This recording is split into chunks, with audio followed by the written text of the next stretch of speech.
Hello dear friends, welcome back to Biochem Guru. हम discuss कर रहे हैं चैप्टर 14 और उसका आज सेकेंड लेक्चर ये आप सभी के सामने है। पिछले लेक्चर में हम डिस्कस कर चुके हैं कार्बोहाइड्रेट्स क्या होते हैं, उनकी डेफिनेशन क्या है, उनकी क्लासिफिकेशन कैसे होगी और उसके बाद मोनोसेकेराइड्स क्या होते हैं। मोनोसेकेराइड्स में हमने एग्जाम्पल किया है ग्लूकोज का। ग्लूकोज का एग्जाम्पल करते करते हमने ये और भी डिस्कस किया कि ग्लूकोज का जो स्ट्रक्चर दिया गया है वो ओपन चेन स्ट्रक्चर होता है, फिशर स्ट्रक्चर है और एक साइक्लिक स्ट्रक्चर है जिसको आप बोलते हैं हॉवर्थ स्ट्रक्चर। अब चेन का स्ट्रक्चर, उसके एविडेंसेस क्या क्या हैं, हमें कैसे पता चला कि वो चेन लाइक स्ट्रक्चर होगा, और दूसरा क्या क्या ऐसे एविडेंसेस हैं कि वो जो चेन लाइक स्ट्रक्चर है वो बेटर नहीं है, जबकि वो स्ट्रक्चर कैसा होना चाहिए, एक साइक्लिक फॉर्म में, ग्लूकोपाइरानोज फॉर्म में होना चाहिए। हमने वो एविडेंसेस भी डिस्कस किए। अब आज हम उसी ग्लूकोज को लेकर दो और टर्म्स को इधर डिस्कस करने वाले हैं, समझने वाले हैं, और वो दो टर्म्स हैं epimers and anomers. So epimers और एनोमर्स को करने से पहले आपको ये पता होना चाहिए कि स्टीरियो आइसोमर्स क्या होते हैं या आइसोमर्स क्या होते हैं। आइसोमर्स क्या होते हैं? एक ही केमिकल फॉर्मूला वाले कंपाउंड के दो डिफरेंट अपीयरेंस आप बोल सकते हैं, अकरेंस आप बोल सकते हैं। तो जो आइसोमर्स है, जब वो आइसोमर कोई कंपाउंड है, उसके किसी स्पेसिफिक फंक्शनल ग्रुप की जो स्पेस में अरेंजमेंट है, स्पेस आसमान वाला नहीं, लेकिन उनकी जो बॉन्डिंग है उसकी अरेंजमेंट, सपोज OH यहाँ लगना चाहिए था आगे की तरफ, लेकिन वो आगे नहीं है, वो पीछे की तरफ है तो OH ही, उसके केमिकल फॉर्मूला चेंज नहीं होगा, ठीक है, उसका नाम चेंज नहीं होगा, लेकिन सिर्फ जो आइसोमेरिज्म है वो वहाँ पे चेंजिंग हुई है, जैसे हम D और L बोलते हैं। तो उसी तरह से यहाँ पर ये एपिमर्स और एनोमर्स भी हैं। नाउ एपिमर्स वो आइसोमर्स होते हैं, वो स्टीरियो आइसोमर्स होते हैं जो किसी एक कार्बन के फंक्शनल ग्रुप, स्पेशली कार्बोहाइड्रेट्स के अगर हम बात करें तो कार्बोहाइड्रेट्स में जैसे 6 कार्बन मॉलिक्यूल्स हैं, तो किसी एक कार्बन मॉलिक्यूल के अराउंड जो है वो केमिस्ट्री किसी फंक्शनल ग्रुप की चेंज होती है। जैसे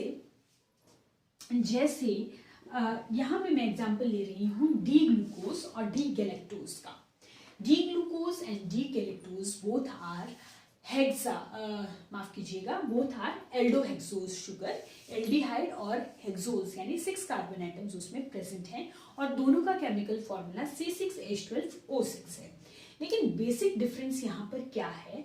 द डिफरेंस इज कि यहाँ पे जो ग्लूकोज है और जो गैलेक्टोज है उसका जो 4th नंबर का कार्बन है, दिस इज 1 2 3 4, 4th नंबर का जो कार्बन है, सिर्फ वहीं पे ये फंक्शनल ग्रुप जो है वो अपनी पोजीशन क्या कर रहे हैं, चेंज कर रहे हैं।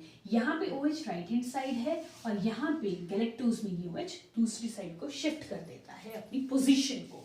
सो according to this position, epimers are the stereoisomers in which only and only one position of carbon is considered, where one functional group, here it is OH group, where it changes its position from left side to right side. So this is D glucose, this is D galactose. D galactose और D glucose जो हैं ये आपके present होते हैं आपकी जो milk sugar है, लैक्टोज शुगर है, वहां पर ये प्रेजेंट होते हैं डाइसेकेराइड में। तो उसका जब स्ट्रक्चर करेंगे तब हम इस स्ट्रक्चर को देखेंगे। दूसरे, जब मैंने आपको पायरानोज स्ट्रक्चर बताया था, पायरानोज स्ट्रक्चर में this is alpha glucose, this is beta glucose.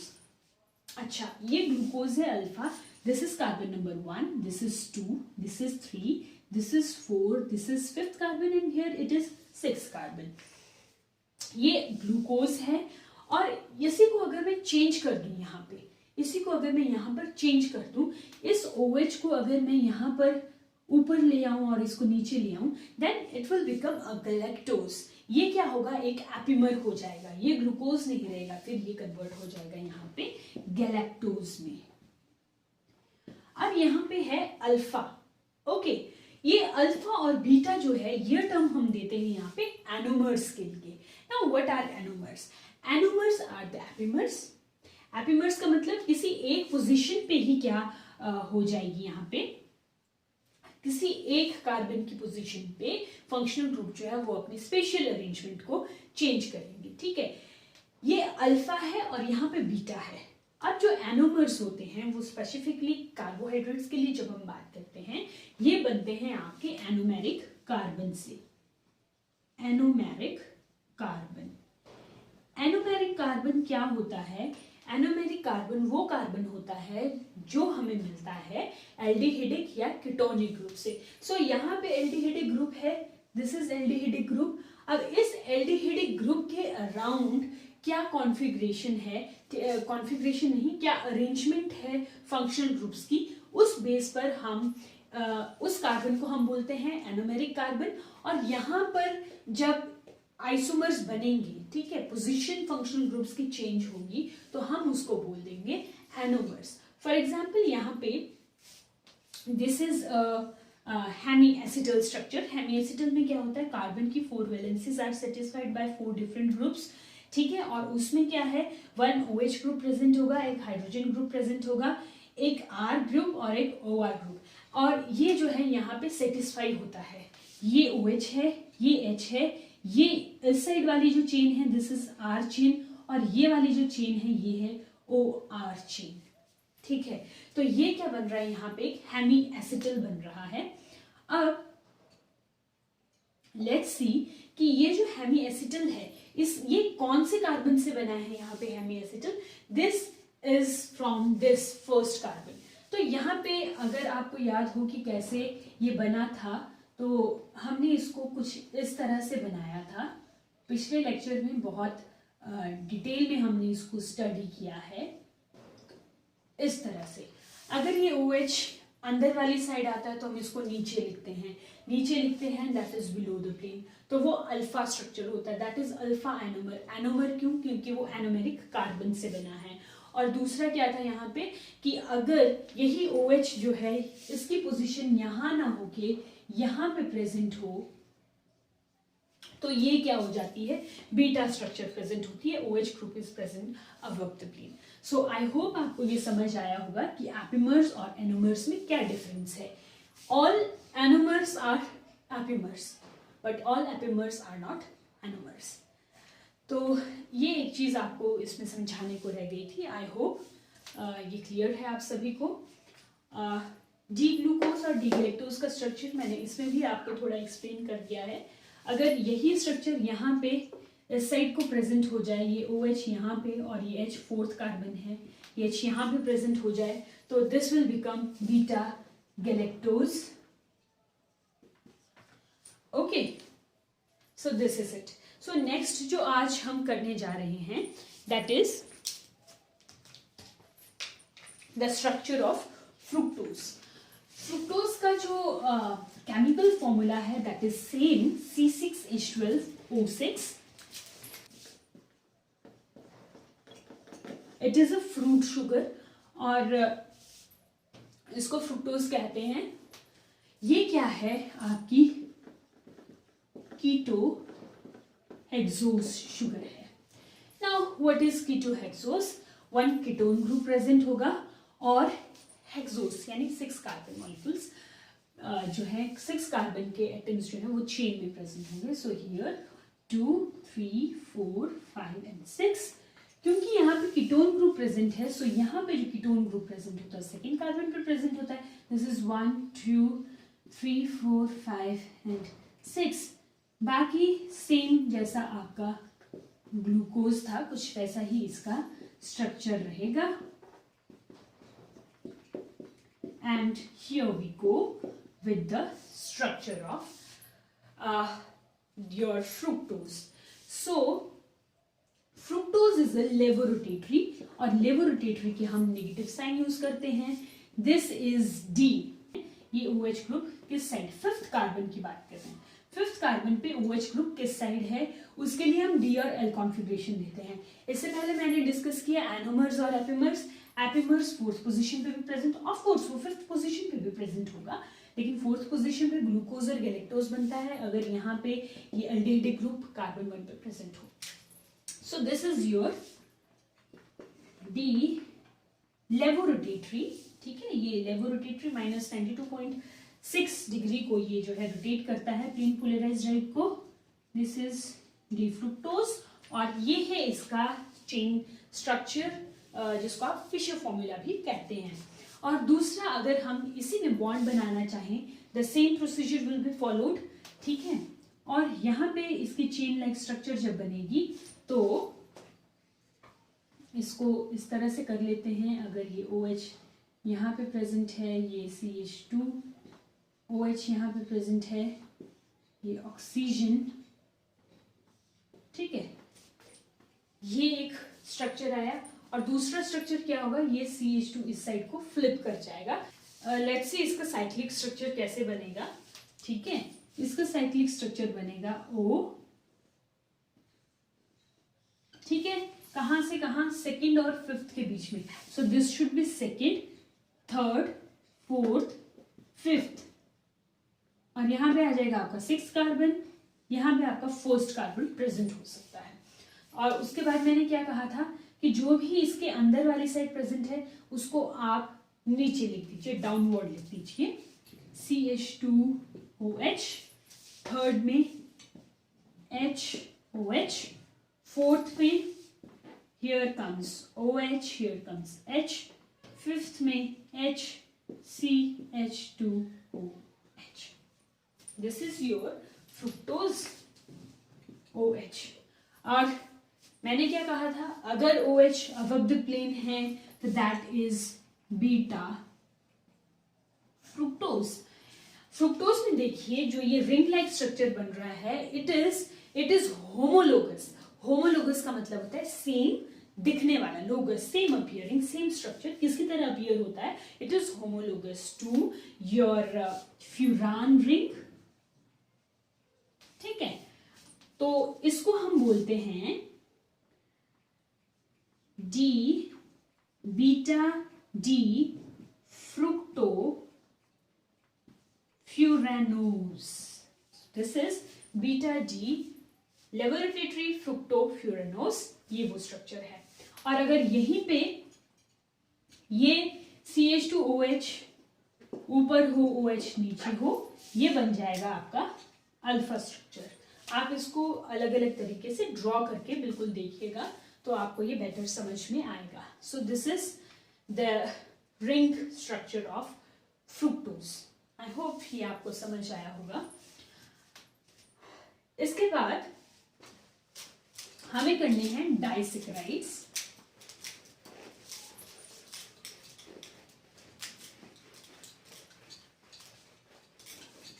Monosaccharides और छोटी यूनिट्स में नहीं टूट सकते हैं, जबकि जो डाइसेकेराइड्स हैं ये ओलिगोसेकेराइड का एक एग्जांपल है। और डाइसेकेराइड में हम बहुत सारे एग्जांपल आज पढ़ने वाले हैं। One is sucrose, the very first example is sucrose, ठीक है। तो डाइसेकेराइड और मोनोसेकेराइड में क्या क्या डिफरेंसेस होते हैं। पहला, monosaccharide single unit of carbohydrate molecule है। डाइसेकेराइड वो कार्बोहाइड्रेट्स हैं जिनकी अगर आप हाइड्रोलिसिस करें तो वो हाइड्रोलिसिस के बाद, हाइड्रोलिसिस विद डाइल्यूट एसिड्स और एंजाइम्स, ठीक है, तो वो क्या होंगे, डाइसेकेराइड्स को दो भागों में बांट देंगे, 2 यूनिट्स ऑफ मोनोमर्स में डिवाइड कर देते हैं। और monosaccharides they are reducing sugars क्योंकि उनमें फ्री एल्डिहाइडिक और कीटोनिक ग्रुप होते हैं, जबकि डाइसेकेराइड्स जो है वो वही डाइसेकेराइड्स जो हैं वो रिड्यूसिंग शुगर होंगे जो क्या होते हैं, जिनके पास फ्री एल्डिहाइडिक ग्रुप जो है वो प्रेजेंट होगा। सुक्रोज एक एग्जाम्पल है जो आपका जिसमें एल्डिहाइडिक ग्रुप जो है या कीटोनिक ग्रुप जो है वो कैसा होता है, फ्री नहीं होता है। तो ये सुक्रोज जो है it is a non reducing sugar. Okay, इस एग्जाम्पल को हमेशा याद रखिएगा, डाइसेकेराइड्स में sucrose is a non reducing sugar. So ये 2-3 पॉइंट्स हैं जो अगर आपको डिफरेंस आए लिखने को तो आप इनको लिख सकते हैं। अब सुक्रोज क्या है, सुक्रोज की जब आप हाइड्रोलिसिस करते हैं, ये हम पहले भी कर चुके हैं, सुक्रोज की जब आप हाइड्रोलिसिस करते हैं पर डाइल्यूट एसिड्स और एंजाइम सुक्रोज को डाइजेस्ट करने के लिए आपका लगेगा सुक्रेज, ठीक है। इसको जब डाइजेस्ट किया जाता है तो आपको मिलता है इक्वल अमाउंट में ग्लूकोज प्लस फ्रुक्टोज, ठीक है। It means 1 unit of glucose and 1 unit of fructose. अब ग्लूकोज और फ्रुक्टोज का स्ट्रक्चर तो आपको पता है। अब डाइसैकेराइड्स में क्या होता है, ग्लूकोज और फ्रुक्टोज जब कंबाइन करते हैं, ठीक है, तो वहां पे क्या होता है, अगर यहाँ पे ले जाऊं तो यहाँ से क्या निकलेगा, H2O निकलेगा, वाटर मॉलिक्यूल बाहर निकलता है और सुक्रोज बन जाता है, ठीक है। तो जब वाटर मॉलिक्यूल बाहर निकलेगा, there will be a oxygen linkage between glucose and fructose. ये कैसे लिंक होते हैं, ऑक्सीजन से लिंक होते हैं, और यहाँ पे एक मॉलिक्यूल ऑफ H2O वो बाहर निकल जाता है। इसलिए अगर ग्लूकोज का C6H12O6 है फॉर्मूला, फ्रुक्टोज का भी C6H12O6 है, ठीक है। एक हाइड्रोजन मॉलिक्यूल यहाँ से बाहर निकल जाता है, ये बनता है C12H22O5। 1 H2O मॉलिक्यूल जो है यहाँ से रिड्यूस हो जाता है, ठीक है, वो बाहर निकल जाता है। अब ऐसी लिंकेज, ठीक है, कार्बोहाइड्रेट्स में 2 मोनोसेकेराइड्स जब इस ऑक्सीजन लिंकेज के साथ लिंक्ड होते हैं, ऐसी लिंकेज को आप बोलते हैं ग्लाइकोसिडिक बॉन्ड्स या लिंकेज। आई होप ये चीज आपको समझ आई। इसको ग्लाइकोसिडिक बॉन्ड्स या लिंकेज कहा जाता है। Now let's see the structure of this sucrose, कि इसका स्ट्रक्चर कैसा होगा।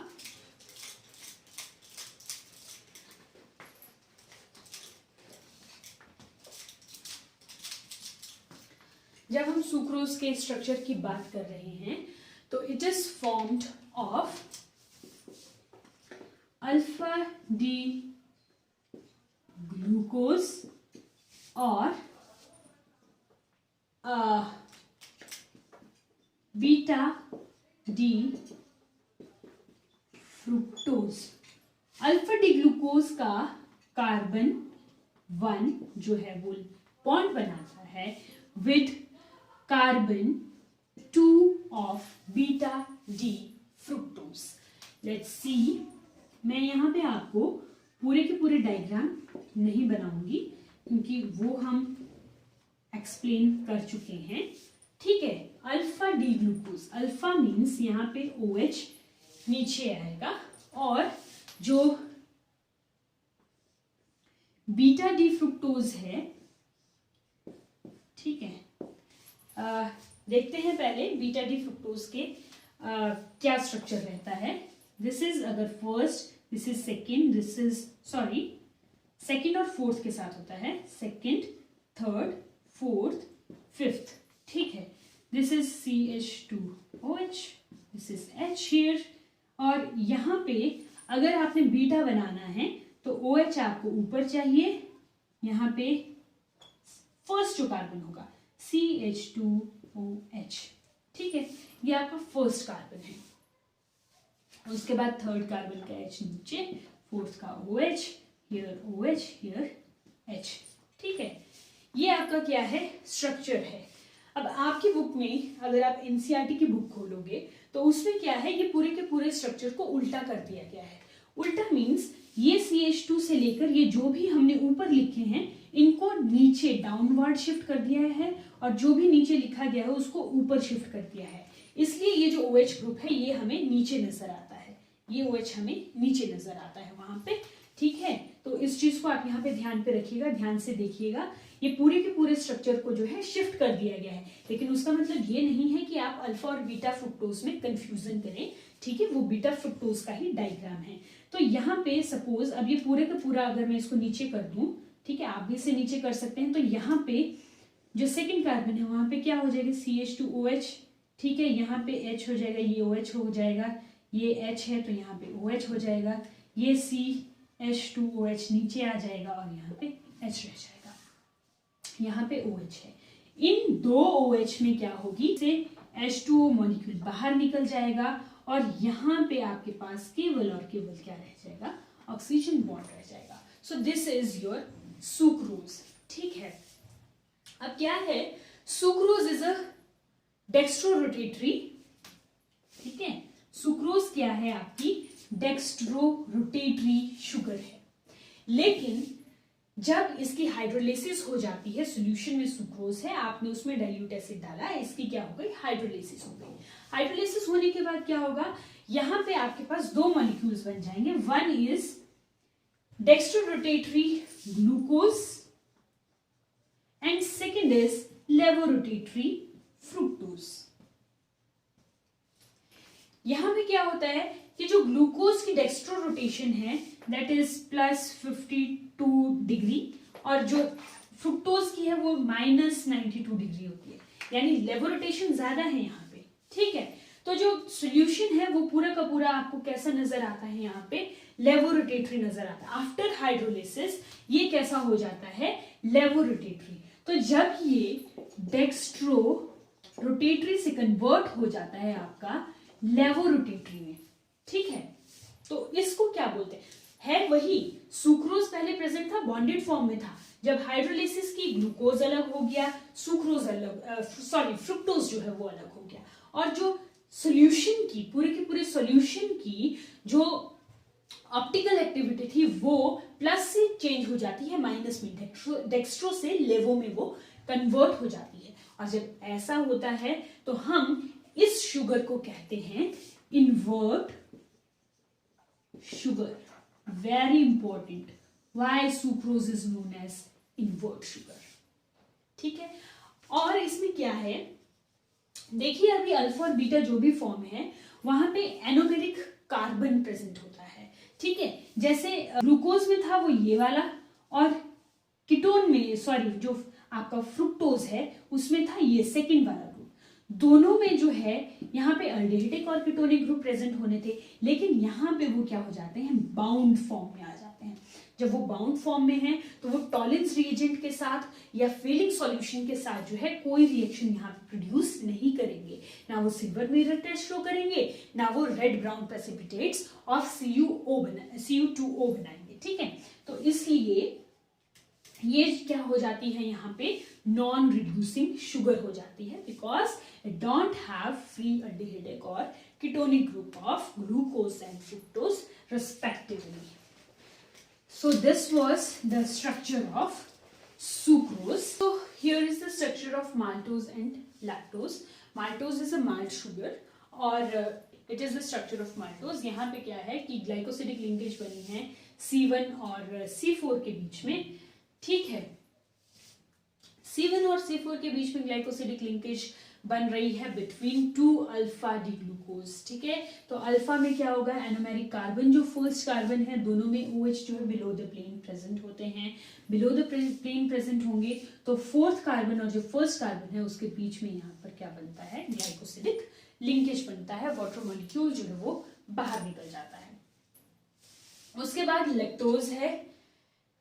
लैक्टोज जो है मिल्क शुगर है, मिल्क में अबंडेंटली प्रेजेंट होती है, नेचुरल शुगर है, और ये जो है ग्लाइकोसिडिक लिंकेज जो प्रेजेंट होता है इसमें डाइसेकेराइड है, वो है बीटा डी गैलेक्टोज और बीटा डी ग्लूकोज की एक एक यूनिट इसमें प्रेजेंट होती है, और जो बॉन्ड बनता है वो भी C1 और C4 कार्बन के बीच में बनता है। C1 यहाँ पे जो है वो बीटा डी गैलेक्टोज है। बीटा डी गैलेक्टोज, गैलेक्टोज क्या है, एक एपिमर है ग्लूकोज का, फोर्थ पोजीशन C4 एपिमर है, वहां पे क्या होगा, OH ग्रुप की पोजीशन जो है वो चेंज हो जाती है, और क्योंकि ये बीटा है तो कार्बन नंबर 1 पे जो OH ग्रुप होगा वो अबव द प्लेन प्रेजेंट होगा, ठीक है। और वहीं पे जो दूसरी तरफ बीटा डी ग्लूकोज है, ग्लूकोज में OH जो है वो गैलेक्टोज से फोर्थ कार्बन के पोजीशन पे नीचे प्रेजेंट होगा, और यहाँ पे क्या है, बीटा है तो OH at the carbon number 1 वो अबव द प्लेन प्रेजेंट होगा। कंडेंसेशन की रिएक्शन हुई और यहाँ पे H2O बाहर निकला, और जो ऑक्सीजन की लिंकेज बनी वो C1 of beta D galactose से C4 of beta D glucose के बीच में बनी। सो this is the structure of maltose and lactose. तो पॉलीसेकेराइड्स हम करने जा रहे हैं। पॉलीसेकेराइड्स में क्या है, हमारे पास 3 एग्जाम्पल है, starch, cellulose and glycogen. Starch क्या है, 2 कॉन्स्टिट्यूएंट्स का मिलके बना है, one is amylose and second is amylopectin, ठीक है। अमाइलोज जो है वो 15 to 20% कॉन्स्टिट्यूट करता है, अमाइलोपेक्टिन जो है 80 to 85%। डिफरेंस आ जाता है कई बार अमाइलोज और अमाइलोपेक्टिन में क्या डिफरेंस है, ठीक है। और अमाइलोज जो है ये सॉल्युबल है, अमाइलोपेक्टिन जो है वो इनसॉल्युबल है। अमाइलोज स्ट्रेट चेन स्ट्रक्चर है, अमाइलोपेक्टिन जो है वो ब्रांच्ड स्ट्रक्चर होते हैं। तो जो यूनिट्स हैं, स्टार्च इज अ होमोपॉलीमर, ठीक है, एक तरह के पॉलीमर्स इसमें प्रेजेंट हैं and it is formed of alpha D glucose. Alpha D glucose की सारी यूनिट्स जो हैं वो प्रेजेंट होती हैं। तो अल्फा डी ग्लूकोज के साथ जो है C1 और जो C4 लिंकेज है वो प्रेजेंट होती है। सो दिस इज योर अल्फा 1 और इसने 4 के साथ, ये OH यहाँ पे 4th के साथ है, तो यहाँ पे इस तरह से ये बॉन्ड बनेगा, ठीक है। और अमाइलोपेक्टिन में एक स्ट्रेट चेन स्ट्रक्चर होता है और दो चेन्स को जोड़ने के लिए ब्रांच्ड चेन स्ट्रक्चर जो है वो प्रेजेंट होता है। तो अगर यहाँ पे ये एक स्ट्रेट चेन स्ट्रक्चर आपका है तो वो C6 के साथ, ठीक है, C1 C6 के साथ। Now this is your C1, ठीक है। तो ये आपका C1 है। अगर इसने ब्रांच चेन स्ट्रक्चर बनाना है तो ये किसके साथ बनाएगा, यहाँ पे C6 के साथ, जो यहाँ पे 5th नंबर का कार्बन है, यहाँ इसके साथ, इस कार्बन के साथ यहाँ पर ये चेन बनाता है। तो कुछ इस तरह से ब्रांच जो स्ट्रक्चर है वो देखने को मिलता है। नेक्स्ट इज ये सेल्यूलोज का जो बीटा डी ग्लूकोज है। सेल्यूलोज जो है वो लीनियर स्ट्रक्चर है और वो किसका पॉलीमर है, बीटा डी ग्लूकोज का पॉलीसेकेराइड है। और इसमें भी 1,4 लिंकेज जो है C1 C4 ग्लाइकोसिडिक बॉन्ड हमें देखने को मिलता है। Glycogen is same as amylopectin और अमाइलोपेक्टिन में क्या होता है, कम जो है ब्रांच्ड स्ट्रक्चर होता है और ये हैवीली ब्रांच्ड स्ट्रक्चर जो है वो प्रेजेंट होता है। अब थोड़ी यूटिलिटी देख लेते हैं। स्टार्च जो है वो प्लांट्स का स्टोरेज मटेरियल है, ग्लाइकोजन एनिमल्स का स्टोरेज मटेरियल है, ठीक है। और जो सेल्यूलोज है, cellulose is the most abundant organic matter present on the earth. आपका जो पेपर है, आपका फर्नीचर है, वो सब कुछ सेल्यूलोज का बना हुआ है। आपके मोनोसेकेराइड्स बहुत सारा कॉन्स्टिट्यूट करते हैं आपकी एनर्जी को, आपकी बॉडी को जो एनर्जी दी जाती है वो मोनोसेकेराइड्स और डाइसेकेराइड्स बहुत हाई अमाउंट में देते हैं। और सेल्यूलोज इनसॉल्युबल होता है। आपके जो कपड़े हैं वो सेल्यूलोज के बने होते हैं, सेल्यूलोज फाइबर जो है वो बना होता है, उसी के बने होते हैं। तो कार्बोहाइड्रेट्स की बहुत वास्ट यूटिलिटी है।